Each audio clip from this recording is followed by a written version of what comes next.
सबको जय मसीह। क्या कोई अभी जुड़ा हुआ है? क्या कोई भी अभी ये लाइव देख पा रहे हैं?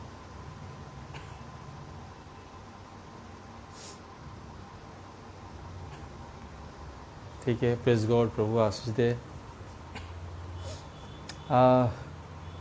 आज मैंने एक लाइव सेशन को ख़त्म किया, फिर भी मन नहीं मान रहा था और मन चाह रहा था कि मैं और भी प्रभु के बारे में बताऊं और भी प्रभु के बारे में बोलूं, और इसलिए फिर से मैं लाइव में आ गया कि आप लोगों के सामने प्रभु का वचन को बता पाऊं। आइए हम लोग प्रार्थना करेंगे। प्रभु आपका धन्यवाद करते हैं कि प्रभु फिर से प्रभु उसमें से आपने ये मौका दिया है कि पिता इस फेसबुक लाइव में फिर से मैं आया हूँ प्रभु आपके वचन को लेकर, ताकि आपके वचन को आपके लोगों को बांट पाऊँ, बता पाऊँ पिता परमेश्वर। हमें प्रार्थना करता हूँ प्रभु उसमें से कि आज जो भी वचन मैं अभी शेयर करूँगा प्रभु उसमें से ये आपकी ओर से हो प्रभु, और सिर्फ आपको महिमा मिले पिता परमेश्वर। हर एक वचन प्रभु उसमें से आपकी ओर से बोला जाए प्रभु उसमें से आप बात करना पिता, ताकि हम सब आपके वचन को सुनने पाएँ। अभी जो भी लोग जुड़ रहे हैं, जो भी लोग सुन रहे हैं पिता, या इस वचन को जो भी लोग सुनेंगे प्रभु, आप हर एक को बहुत ऐसे आशीष देना प्रभु इसमें से। आज के इस छोटे से सेशन में प्रभु उसमें से जितने भी देर हम लोग बात करेंगे आपके वचन से, हम विश्वास करते प्रभु आप हमारे साथ होंगे। धन्यवाद करते प्रभु, इस सभा को, इस छोटी सी मीटिंग को आपके हाथों में सौंपते हैं। आप बात कीजिए, प्रार्थना मांगता हूँ प्रभु यीशु के नाम से, आमीन।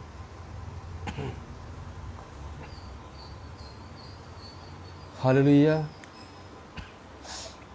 सबको जय मसीह। प्रभु आप लोगों के साथ रहे, प्रभु की शांति आप लोगों के साथ रहे, प्रभु की सुरक्षा आप लोगों के जीवन में हमेशा बनी रहे। एक्चुअली हम फेसबुक के माध्यम से, प्रभु का वचन के माध्यम से थोड़ा बात करना चाह रहे थे। एक गाना यूट्यूब में हम बहुत सुनते हैं, बहुत अच्छा लगता है कि हाँ मैं मसीह हूँ, हाँ मैं मसीह हूँ।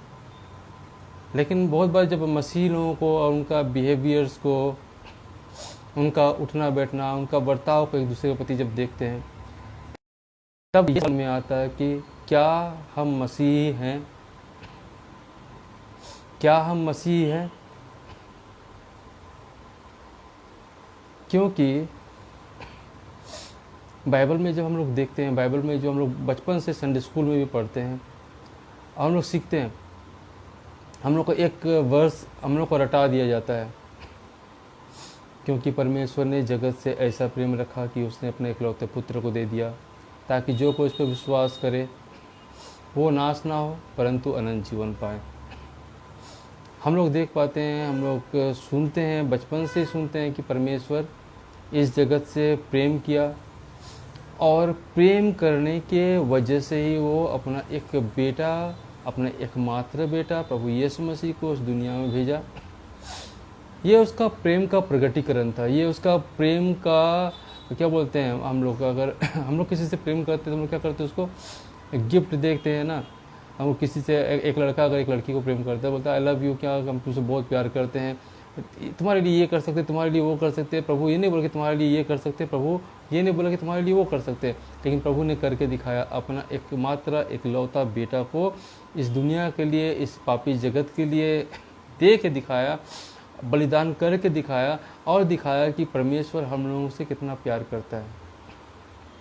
और परमेश्वर इसलिए अपना बेटा को इस दुनिया में भेजा ताकि उसके प्रेम को देखें हम लोग, उसके प्रेम को जाने कि परमेश्वर जो हम लोगों से कितना प्यार करता है।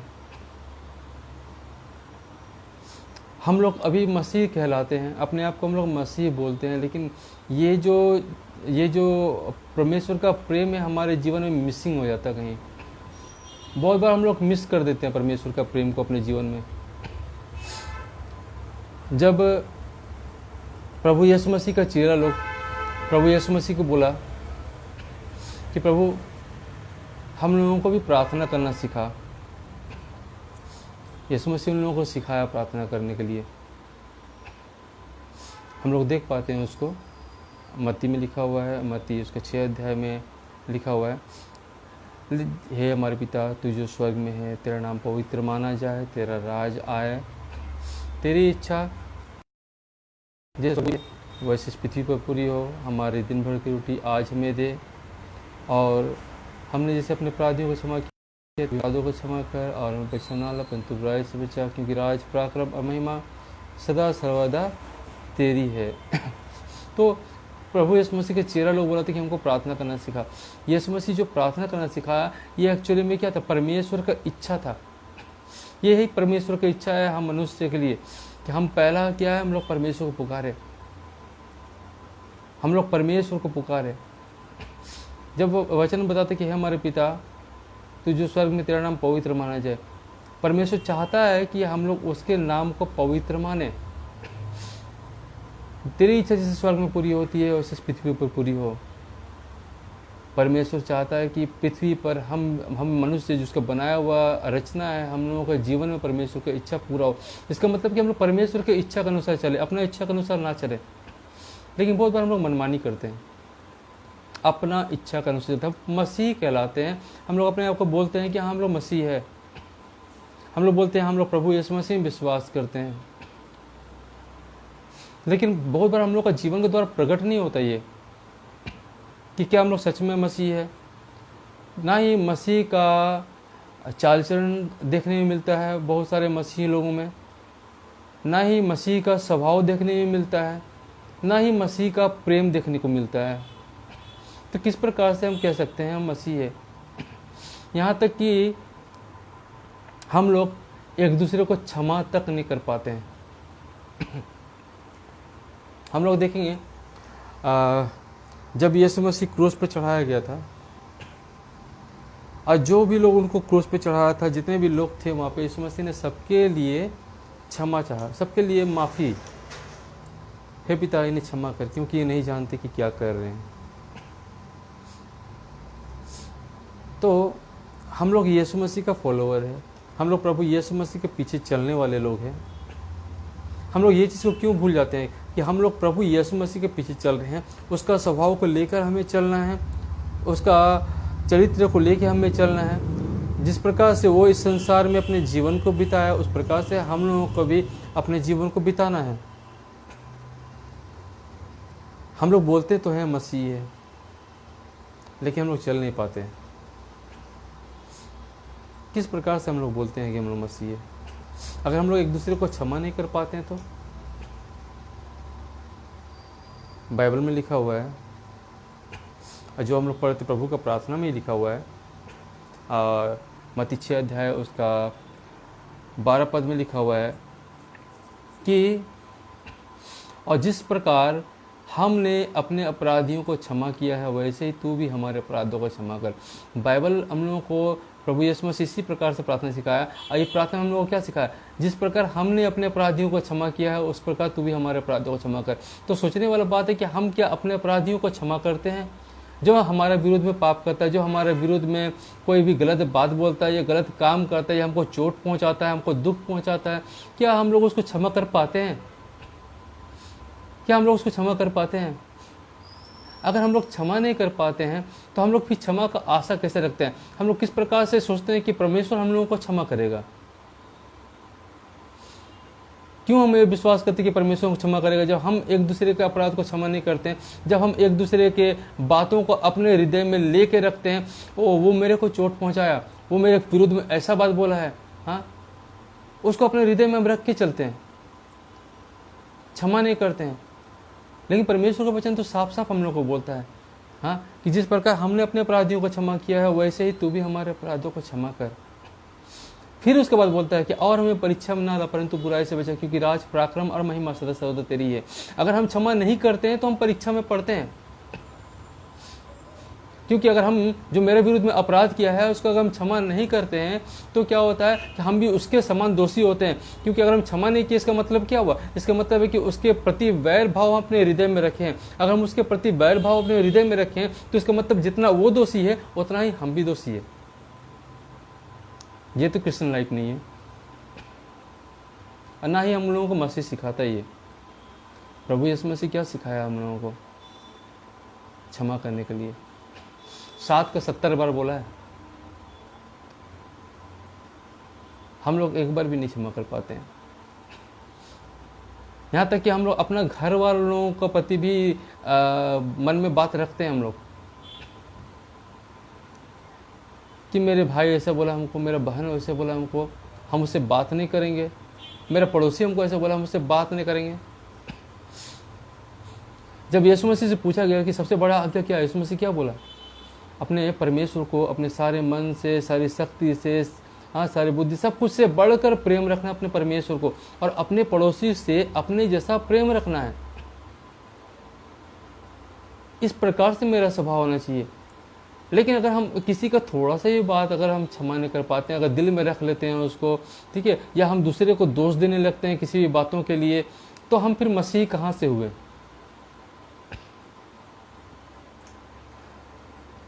किस प्रकार से हम कह सकते हैं कि हम मसीह है? मती हम लोगों को बताता है ना, मती में चैप्टर 6 और उसका वर्स 13 में लिखा हुआ है, और हमें परीक्षा में ना ला परंतु बुराई से बचा, क्योंकि राज सामत अमहिमा सदा सौदा तेरी है। इसलिए यदि तुम मनुष्य के अपराध क्षमा ना करोगे, इसलिए अगर तुम मनुष्य के अपराध क्षमा ना करोगे तो तुम्हारा स्वर्गीय पिता भी तुम्हें क्षमा नहीं करेगा। अगर हम लोग क्षमा नहीं करेंगे, अगर हम एक दूसरे के अपराधों को क्षमा नहीं करेंगे, अगर हम लोग माफ़ देने नहीं जानते हैं, अगर हम लोग माफ़ी देने नहीं जानते हैं, माफ़ करने नहीं जानते हैं, तो परमेश्वर से भी ये उम्मीद ना रखें कि परमेश्वर आपको माफ़ करेगा कभी भी, क्योंकि आप खुद माफ़ करने नहीं जानते।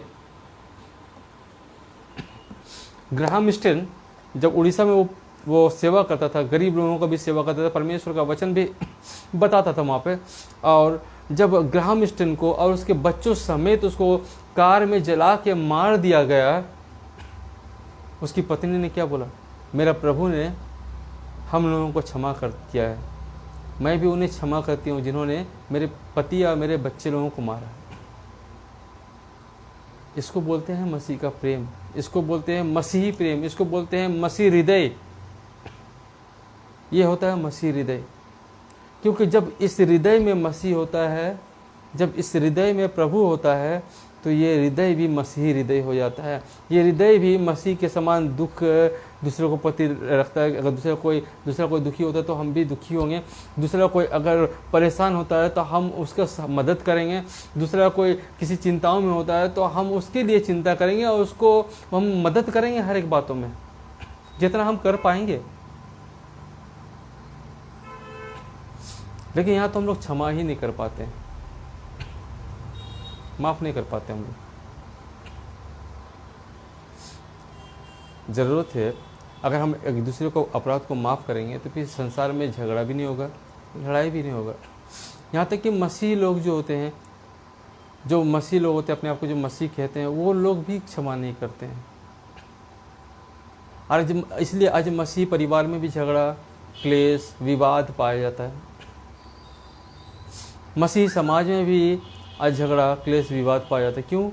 क्योंकि क्षमाशील हृदय नहीं है, क्षमा करने वाला मन नहीं है, मन के अंदर वो प्रेम नहीं है। चर्च के अंदर हम लोग जाते हैं, विशेषकर हम पेंटिकोस्टल लोग, अन्य भाषा में बात करते हैं, बहुत अच्छी बात है, अन्य भाषा में बात करना चाहिए। दान वरदान के बारे में बात करते हैं, बहुत अच्छी बात है, बाइबल भी बोलता है दान वरदान के बारे में बात करना चाहिए। हम लोग बात करते हैं आत्मा का वरदान का, पवित्र आत्मा का वरदान का, लेकिन हम भूल जाते हैं पवित्र आत्मा जो होता है, आत्मा का फल के बारे में हम भूल जाते हैं। होना चाहिए कि हम जितना वरदान के बारे में बात करते हैं उतना हम फल को भी देखें कि मेरे जीवन में वो फल है कि नहीं है। क्योंकि याद रखिए, यीशु मसीह जब अंजीर का पेड़ के पास में गया था तो वो पत्ता देखने नहीं गया था, पेड़ देखने नहीं गया था, लेकिन उसका फल देखने गया था, फल का आशा में गया था। प्रभु यीशु मसीह आपके पास में आएगा, आपके जीवन का फल का आशा में आएगा। प्रभु यीशु मसीह आपके पास में आएगा, प्रभु यीशु मसीह आपके जीवन से फल को ढूंढेगा, आपके जीवन से ये कोई भी सामर्थ्य का काम को नहीं ढूंढेगा आपके, क्योंकि सब कुछ देने वाला वही है। गलातियों में लिखा हुआ है ना, 9 फलों के बारे में लिखा हुआ गलातियों में, आत्मा का 9 फल के बारे में, और सबसे पहला फल उसमें प्रेम बताया गया है। अगर मेरे अंदर में वो फल है, अगर मेरे अंदर में प्रेम है, तो बाकी सारा फल जो है वो अपने आप मेरे जीवन में आ जाएगा। अगर मेरे अंदर में पहला फल होगा तो सारा फल अपने आप मेरे जीवन में आ जाएगा। अगर पहला फल मेरे जीवन में नहीं रहेगा तो कोई भी फल मेरे जीवन में नहीं दिखने पाएगा। ये बात हम लोग को जांचने होता है, ये बात हम लोग खुद में जांचते हैं। हम लोग दूसरे को दोष देते हैं, दूसरे पे दोष लगाते हैं। क्यों अपने अंदर का हम अपने अंदर में नहीं जांचते? हम लोग क्यों अपने आप को हम लोग नहीं देखते हैं?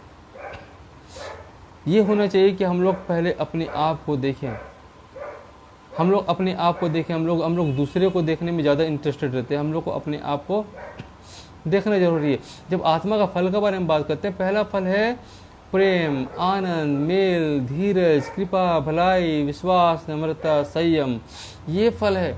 अगर प्रेम आपके अंदर में है तो आनंद आप आनंदित रहेंगे, आपके मन में धीरज रहेगा, क्योंकि आप प्रेम करने वाला व्यक्ति है। परमेश्वर का प्रेम को लेके अपने जीवन में आप चल रहे हैं। कृपा, भलाई, विश्वास, नम्रता, संयम सब आपके अंदर में रहेगा।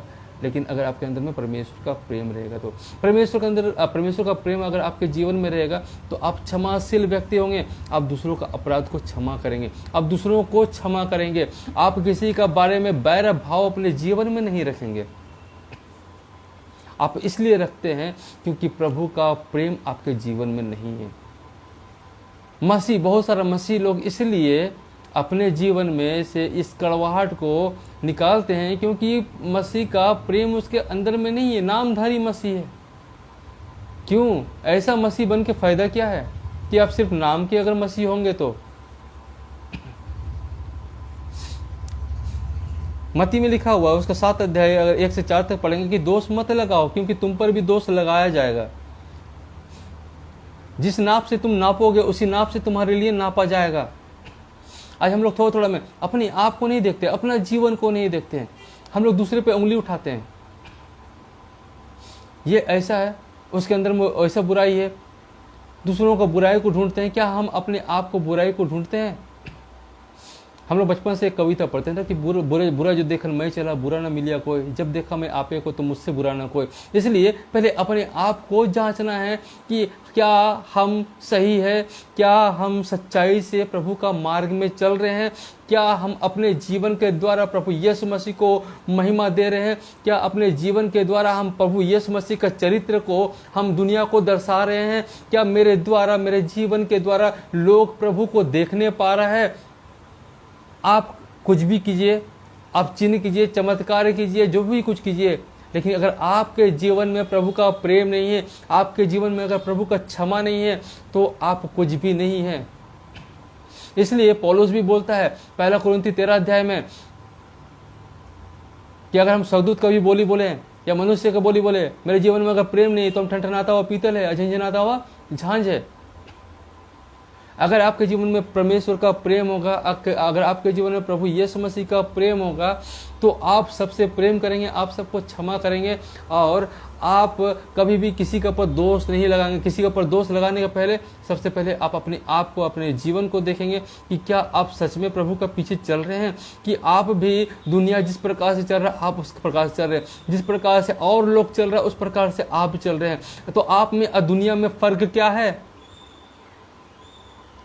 आप में और दुनिया में फ़र्क क्या है?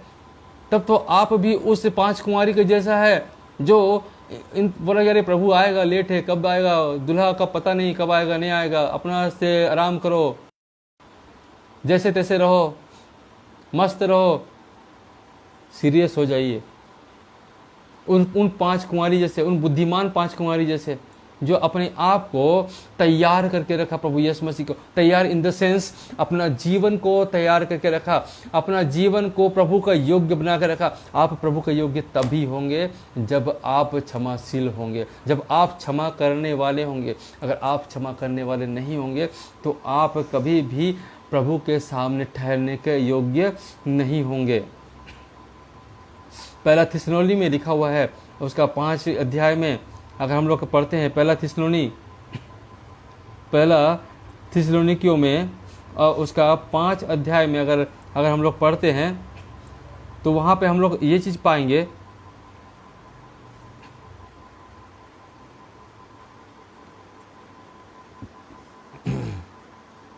वहाँ पे पौलुस बताता है, पर हे भाइयों, इसका प्रयोजन नहीं कि समयों और कालों के विषय में तुम्हारे पास कुछ लिखा जाए, क्योंकि तुम आप ठीक जानते हो कि जैसा रात को चोर आता है वैसे ही प्रभु का दिन आने वाला है। प्रभु भी वैसे ही आएगा जैसे चोर आता है। ठीक है, तो जब लोग कहते होंगे कि कुशल है, जब सब लोग बोलेगा कि सब कुछ अच्छा है, कुछ भय नहीं है, तो उस समय एक विनाश आ जाएगा। जिस प्रकार से एक गर्भवती को जो लेबर पेन होता है उसको भी पता नहीं होता कि कब होगा, अचानक से होता है, उसी प्रकार से प्रभु का आने का भी समय होगा।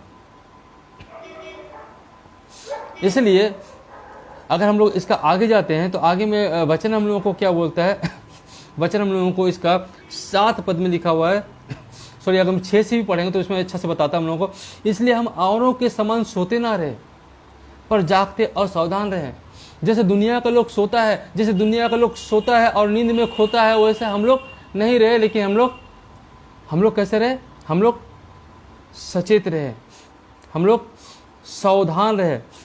क्योंकि जो सोता है वो रात में सोता है, और जो मतवाला होता है वो रात में मतवाला होता है। ना ही हम लोग मतवाला है, ना ही हम लोग घुमक्कड़ है। मेरा घुमक्कड़ मतलब, मेरा मतलब वो घुमक्कड़ घूमने वाला घुमक्कड़ नहीं है, वो सोने वाला घुमक्कड़ है। ठीक है, तो इसलिए हम लोग क्या है, हम लोग मतवाले नहीं है, लेकिन हम लोग प्रभु यीशु में हम लोग जागने वाले हैं। प्रभु यीशु मसीह में हम लोग जागृत रहने वाले लोग हैं। तो जब हम लोग प्रभु यीशु मसीह में जागृत रहने वाले लोग हैं तो हम लोग हर तरह से जागेंगे ना। हम लोग आत्मा के द्वारा भी जागृत रहेंगे ना। हम लोग परमेश्वर की इच्छा को खोजेंगे ना, कि परमेश्वर की इच्छा क्या है मेरे जीवन में, कि किस प्रकार से हमको चलना है, किस प्रकार प्रभु यीशु मसीह क्या बोलता है। सबसे पहले तो प्रभु यीशु मसीह जब हमको प्रभु का विनती सिखाया तो उसमें हमको क्षमा करने सिखाया। अगर हम क्षमा ही नहीं कर पाते हैं, अगर हम क्षमा ही नहीं कर पाते, मेरे हृदय ही क्षमाशील नहीं है, तो हम किस प्रकार से प्रभु का इच्छा के अनुसार चलते हैं। बाइबल हम लोगों को पहला थिस्सलुनी में उसका 5 अध्याय 11 पद में लिखा हो, इस कारण एक दूसरे को शांति दो। हम लोगों को एक दूसरे को क्षमा करना है, एक दूसरे को शांति देना, एक दूसरे के उन्नति का कारण बनो, एक दूसरे का पैर नहीं खींचना है। मसीह लोग भी खींचता है एक दूसरे का पैर, एक दूसरे का उन्नति से जलन रखने वाला लोग होता है। फिर कैसा मसीह है? बाइबल में तो लिखा हुआ है कि एक दूसरे को शांति दो, एक दूसरे के लिए उन्नति का कारण बनो, और निदान तुम ऐसा करते भी हो। और जो मसीह है वो लोग करता है ऐसे, नामधारी मसीह के बारे में नहीं बोल रहा हूँ मैं। जो मसीह है वो लोग क्या करता है? वो लोग परमेश्वर का वचन के अनुसार करता है। वो लोग एक दूसरे को शांति देता है, एक दूसरे का उन्नति का कारण बनता है। वो लोग एक दूसरे का उन्नति से जलने वाला नहीं होता है। और सबसे विशेष बात, वो लोग क्षमा करने वाला होता है। जैसे कि ग्राहम स्टैन की पत्नी ने उस गुनहगार को क्षमा किया, जो उसका पति को और उसके बच्चे लोगों को कार के अंदर में जला के मार दिया, फिर भी वो क्षमा किया कि मेरे प्रभु ने हमें क्षमा किया है, मैं उसे क्षमा करता हूँ, क्योंकि मेरा प्रभु उसे क्षमा करता है। तो इसलिए हम लोगों को भी क्षमाशील होना है। आज हम यही बोलना चाह रहे थे, क्योंकि हम बहुत बार देखते हैं कि मसीह लोग एक दूसरे को क्षमा नहीं कर पाते, मसीह लोग एक दूसरे को माफ़ नहीं कर पाते हैं, अपने आप को मसीह बोलते हैं, अपने आप को खुदा का लोग बोलते हैं। चर्च में जाके हाथ उठा के खूब हम लोग आराधना करते हैं, स्तुति करते हैं, अन्य भाषा में बात करते हैं, निंदा करते हैं। चर्च में तो ऐसा बन जाते हैं कि हम लोग खुद है, लेकिन जब बाहर में निकलते हैं तो एक दूसरे का निंदा, एक दूसरे का बुराई, एक दूसरे का चुगली, एक दूसरे का पति में जो गलत भावना होता है, हर एक बात उमड़ता है। जैसे चर्च में आप होते हैं वैसे ही आपको बाहर में भी होना चाहिए। जिस प्रकार से चर्च में आप पवित्रता दिखाते हैं उस प्रकार से बाहर में आपका पवित्रता दिखना चाहिए। जिस प्रकार से चर्च के अंदर में आप एक दूसरे से हाथ मिलाकर प्रेम को दर्शाते हैं, उस प्रकार से चर्च के बाहर में भी आपको एक दूसरे से मिल के अपना प्रेम को दर्शाना है। और सबसे बड़ा बात फिर मैं बोलता हूँ कि एक दूसरे को क्षमा करना है, एक दूसरे के अपराधों को क्षमा कर रहे हैं, तभी हम परमेश्वर के प्रेम को दुनिया को दिखा पाएंगे। अगर हम क्षमा नहीं करेंगे तो हम कभी भी परमेश्वर का प्रेम को लोगों को दिखा नहीं पाएंगे। परमेश्वर आशीष दे आप सबों को, जितने भी लोग देख रहे हैं और जितने भी लोग आगे बढ़कर आगे चलकर देखेंगे। प्रभु आप सबों को बहुत ऐसे आशीष दे। और प्रार्थना करते हैं जो अभी देख रहे हैं और जो आगे चल के जो देखेंगे, आप हर एक के लिए प्रार्थना करते हैं। प्रभु आपका धन्यवाद करते हैं प्रभु आज के इस वचन के लिए। प्रभु आज जो भी वचन मैंने बोला पिता परमेश्वर, पिता मैं विश्वास करता हूँ कि ये मैंने नहीं बोला प्रभु, लेकिन ये आपकी ओर से था प्रभु इस वचन के द्वारा आप हम लोगों को आशीष दे प्रभु। जिस प्रकार से आपने हमें क्षमा किया है, हम लोग भी पिता अपने अपराधियों के अपराध को क्षमा कर पाएँ पिता परमेश्वर, क्योंकि अगर हम क्षमा नहीं करेंगे प्रभु तो पिता हम भी पिता आपके सामने पिता क्षमा मांगने के योग्य नहीं रहेंगे पिता परमेश्वर। प्रभु हमारे हृदय को प्रभु आप क्षमाशील हृदय बनाइए पिता प्रभु, हमारे हृदय को प्रभु आप अपने जैसा प्रेमी हृदय बनाइए पिता परमेश्वर, ताकि हम लोग एक दूसरे से प्रेम करें, एक दूसरे को क्षमा कर पाए पिता परमेश्वर। प्रार्थना करता हूँ प्रभु इसमें से प्रभु हर एक लोगों के लिए पिता परमेश्वर, विशेषकर प्रभु इसमें से जो आज इस वचन को देखेंगे प्रभु, आज इस प्रचार के सेशन को देखेंगे पिता परमेश्वर, प्रभु आप उन हर एक लोगों से बात कीजिए पिता परमेश्वर। प्रभु इसमें से हम दोष लगाने वाले नहीं बने पिता परमेश्वर, लेकिन प्रभु हम अपने आप को जांचने वाले बने प्रभु, कि हम आप में किस रीति में आप में किस तरह से हम खड़े हैं पिता परमेश्वर। क्या हम आपके वचनों में खड़े हैं, क्या हम आपके वचनों में चल रहे हैं, क्या हम आपके वचनों में नहीं चल रहे हैं। प्रभु हम पहले अपने आप को देखें प्रभु उसमें से, प्रभु हम आपके सामने आके अपने सर को झुकाने वाले बने पिता परमेश्वर। प्रभु प्रार्थना करता हूँ प्रभु उसमें से आप हर एक को बहुत ऐसे आशीष दे प्रभु, जो भी लोग पिता अभी जुड़े हुए हैं उन लोगों को बहुत ऐसे आशीष दे, और जो लोग आगे चल के पिता इस वीडियो को देखेंगे आप उन लोगों को भी आशीष दीजिए पिता परमेश्वर। आप हर एक से बात कीजिए प्रभु उसमें से, ताकि आपका वचन पिता हमारे हृदय में पिता वो पिता हमारे हृदय में पिता परमेश्वर ये घर करने पाए पिता, और हमारे जीवन को बदलने पाए पिता परमेश्वर। धन्यवाद करते प्रभु कि आपने हमारे प्रार्थना को सुना, ग्रहण किया पिता परमेश्वर। ये प्रार्थना मांगते प्रभु यीशु मसीह के नाम से, आमीन। आप सबको जय मसीह, प्रेज द लॉर्ड। प्रभु आप सबको आशीष दे बहुत आज से।